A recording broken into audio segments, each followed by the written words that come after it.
Muy bien, muchas gracias. Debatíamos esta mañana en nuestra producción, en la redacción de la Crónica de Mediodía, qué pasa, cómo se reinsertan, cómo se mueven en materia sanitaria aquellos que se han recuperado del COVID-19 y decíamos, deben usar barbijo, todos pueden ser donantes de plasma, tienen las mismas precauciones que aquellos que todavía no han atravesado por la enfermedad. Se pueden volver a contagiar. Se pueden volver a contagiar. ¿Cómo es la vida? Porque cada vez son más, en definitiva, empiezan a crecer en número y están compartiendo esta misma realidad. De la misma forma, ¿cómo te va, Lucho? ¿Cómo están? Buen mediodía. Sí, Hola, y se lo vamos a plantear al médico infectólogo, especialista, asesor del COE, Ricardo Lamberghini, porque además el 70% de los casos confirmados oficialmente en cada reporte diario, el 70% manifiesta haber superado el virus. Es dado por la información oficial como curado, digámoslo en estos términos, ¿no? Ricardo, buen mediodía. Te saludamos desde Crónica del Mediodía, justamente. Y la primera pregunta es esa. ¿Qué cuidados, qué deben hacer, qué no deben hacer, qué pueden seguir haciendo aquellas personas que ya cuentan con el alta por COVID? Hola, buen día, ¿cómo están? Bueno, en principio ustedes saben de que la infección en principio deja inmunidad. Lo que no sabemos, visto el tiempo transcurrido todavía escaso de esta entidad, cuánto tiempo dura esa inmunidad y cuán efectiva es esa inmunidad. Aparentemente, y teniendo en cuenta lo que se observa con otros coronavirus, recuerden que el SARS-CoV-2 es un coronavirus, un nuevo coronavirus, pero es un coronavirus, la inmunidad no sería duradera o lo deseable que fuera para toda la vida.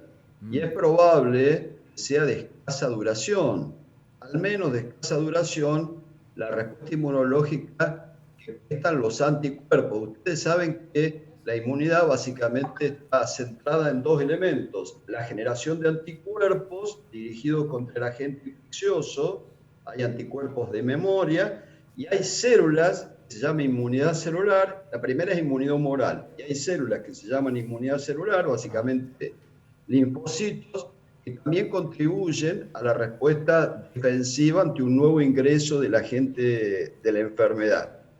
Lo que sabemos claramente es que la persistencia de esos anticuerpos no es demasiado prolongada, no puede establecerse con exactitud todavía cuánto, a la luz de que han aparecido reinfecciones en diferentes lugares del mundo, todavía escasas, pero hay pacientes que se han reinfectado por genotipos virales diferentes, es decir, virus que tienen alguna diferencia en su morfología, que hacen menos reconocibles por el sistema inmunológico, pero finalmente los pacientes han vuelto a tener infección por coronavirus. Entonces, hasta que todo esto esté debidamente esclarecido, hasta que sepamos qué tiempo dura la inmunidad de las vacunas, y pensando de que esto puede ser el tiempo semejante a lo que ocasiona la influenza, las recomendaciones siguen siendo las mismas que le damos a la población en general. Usted ha tenido infección por coronavirus, no se considere de que tiene un certificado de inmunidad y que a partir de ahora usted va a poder andar por la vida libremente y sin cuidados.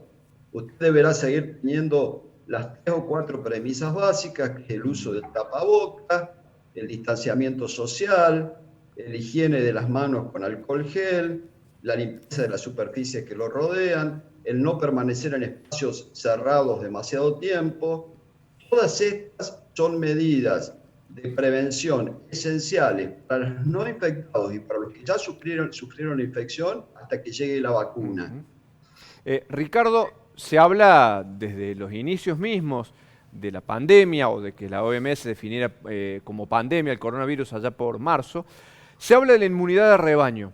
Y en Córdoba se hablan en su momento hubo proyectos aledaños, cercanos a esa idea, que proponían que aquellas personas que ya habían sido dadas de alta circularan normalmente, libremente, habiendo pasado ya más de 7 meses desde entonces.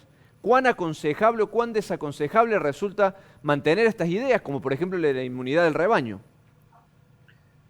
Hace poco un grupo de científicos envió a la OMS una nota, una carta, aclarando este aspecto y llamando a reflexionar sobre este punto, ya que apostar a la inmunidad de rebaño puede significar la posibilidad de muchas muertes. Si bien es cierto, el número de infectados conocido podría multiplicarse por 10 y es muy probable de que a medida que la infección transcurre, la pandemia transcurre, cada vez haya menor cantidad de susceptibles en una determinada población determinada, por lo tanto el mismo círculo del virus se vaya autoagotando en la manera que encuentre cada vez menor cantidad de susceptibles por infección reciente o por infección no tan reciente. Y si a eso le agregamos el efecto de la vacuna, es probable de que eso empiece a tener un efecto. Pero apostar a la inmunidad de rebaño, decirle a la gente, mire, usted ya tuvo la infección, salga libremente a la calle,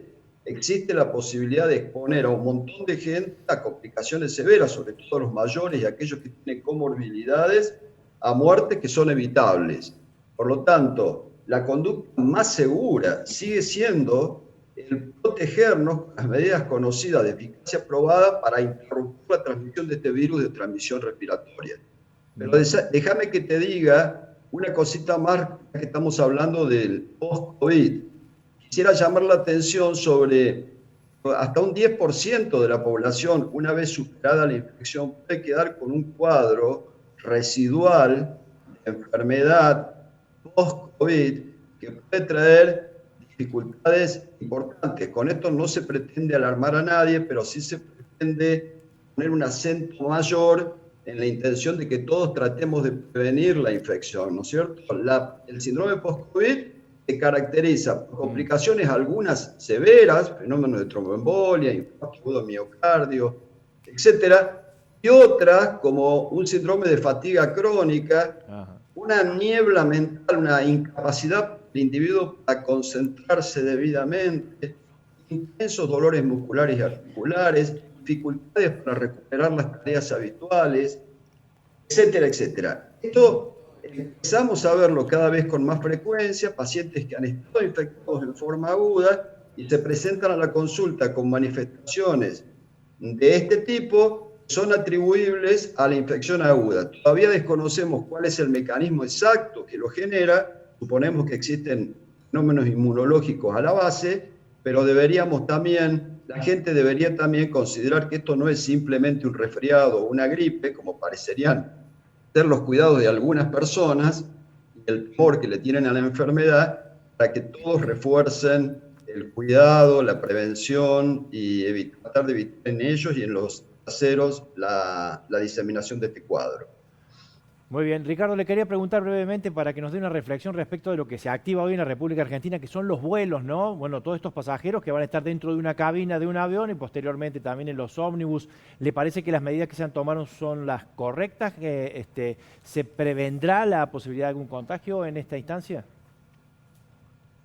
Mirá, yo soy médico, soy infectólogo, y conozco muchas cosas relacionadas con la economía, pero indudablemente vos sabés que en esta pandemia colisionan permanentemente las razones de índole económica, la necesidad de la gente y de los países de volver a la actividad comercial, industrial, turística, etcétera, de manera precoz, incluyendo el tema de los chicos en los colegios, pero esto tiene casi siempre en situaciones de plena pandemia como la que se encuentra Córdoba en este momento, riesgos muy grandes.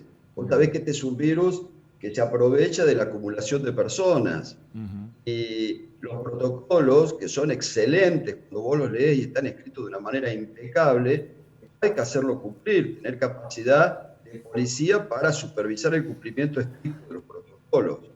Hay protocolos muy estrictos para los bares, los restaurantes, y a vos no se te escapa, o para la circulación de la gente en la calle, a vos no se te escapa la manera en que esto transcurre muchas veces. Claro. Por lo tanto, yo digo, a mí me parece que esta sucesión de aperturas que se prevén, fútbol, turismo, estamos pensando en las vacaciones, vuelos, etcétera, tienen sus riesgos. Tienen sus riesgos en un momento epidémico muy complicado para la provincia, con un sistema sanitario en tensión. Hay instituciones de el medio público y privado que tiene saturada su capacidad de recibir pacientes y por lo tanto esta pandemia a la que muchos epidemiólogos ya consideran una sindemia, es decir, Claro. además del componente infeccioso, hay otros componentes sociológicos, antropológicos, etcétera, los que los gobiernos, si no empiezan a prestar atención y creen de que esto se soluciona solamente con una vacuna y poniéndose un tapaboca, vamos por el camino equivocado. Bien. A mí me parece que las aperturas en este momento de Córdoba, bajo ningún punto de vista, son recomendables, pero por supuesto, eso es del ámbito de la decisión política y no del ámbito de la decisión médica. A mí me preocupa mucho de que alguno de ustedes tenga mañana una apendicitis, ocurra con su obra social al sanatorio que le corresponda de acuerdo a la prepaga o obra social que ustedes tengan y le digan, no señor, usted no se puede internar porque no hay cama, Claro. como está pasando en muchas instituciones privadas de nuestro medio. Gracias, Ricardo, por la comunicación. Muchas gracias, Ricardo. Estén bien. Muy bien, bien Lucho, buena la visión respecto de qué pasa con con aquellos que se han recuperado y cómo se van reinsertando en la vida cotidiana de nuestra sociedad.